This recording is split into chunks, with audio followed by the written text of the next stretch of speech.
क्या यूएसए अपनी हरकतों से बाज नहीं आएगा? यूएसए कितनी बार अब किसी और कंट्री में मिलिट्री कूप करेगा? अभी हाल के दिन 3 जनवरी को यूएसए ने अपने 150 एयरक्राफ्ट को भेज के वेनेजुएला में स्ट्रैटेजिक बॉम्बिंग कराई और वहां की इंपॉर्टेंट इंफ्रास्ट्रक्चर को तहस नहस किया। उसके बाद स्पेशल फोर्सेस और सीआईए को कैरेकस कैपिटल सिटी में लैंड करवा के वेनेजुएला के प्रेसिडेंट निकोलस मैडुरो और उनकी वाइफ को अरेस्ट किया गया। इस ऑपरेशन का नाम एब्सोल्यूट रिजॉल्व दिया गया। क्या जरूरत थी एब्सोल्यूट रिजॉल्व की? यूएसए की अगर बात माने तो ये ट्रेडिशनल वॉर नहीं है, ये एक लॉ इन्फोर्समेंट एक्शन है अगेंस्ट वेनेजुएलन गवर्नमेंट।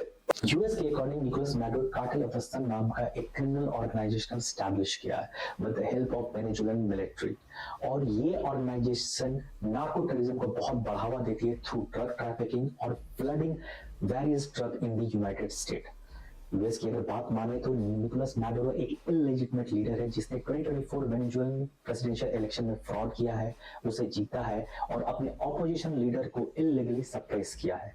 यूएस की एक और बात माने तो वेनेजुएलन प्रेसिडेंट निकोलस मैडुरो एक क्रिमिनल एंटरप्राइज फॉस्टर कर रहा है और वो वेस्टर्न हेमिस्फीयर में डीस्टेबलाइजेशन लाना चाहता है by droving millions of refugee towards US border, और यूएस इसको एक सिक्योरिटी थ्रेट मानता है। वैसे रियलिटी में बात कुछ और है। वेनेजुएला के पास world largest proven oil reserve है जो कि 303 बिलियन बैरल है। यूएसए चाहता है कि उसका कंट्रोल वेनेजुएला के ऑयल रिजर्व पे आ जाए, इसके थ्रू वो बहुत पैसे कमा के अपने इंफ्रास्ट्रक्चर को रेनोवेट कर पाए और पॉसिबली जितने भी मिलिट्री ऑपरेशन चल रहे हैं यूएस के उनको वो रीइंबर्स कर पाए। यूएसए बहुत ही सिंपल और क्लेवर स्ट्रेटेजी फॉलो कर रहा है। यूएसए वेनेजुएला की जितनी भी मिलिट्री और इकोनॉमिक टाइज हैं with Russia, China and Iran, उनको कंप्लीटली कट ऑफ करना चाहता है, जिसके थ्रू वो वेस्टर्न हेमिस्फीयर में दोबारा अमेरिकन डोमिनेंस लाना चाहता है। प्लस जितने भी ऑयल रिजर्व्स हैं उनको वो कॉर्पोरेट के थ्रू कंट्रोल करना चाहता है।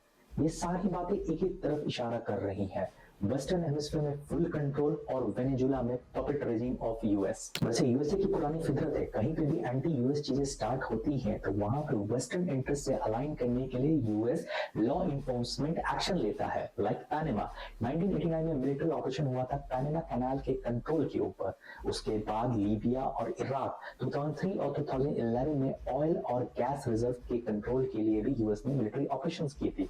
वैसे यूएसए का नेक्स्ट टारगेट कौन हो सकता है?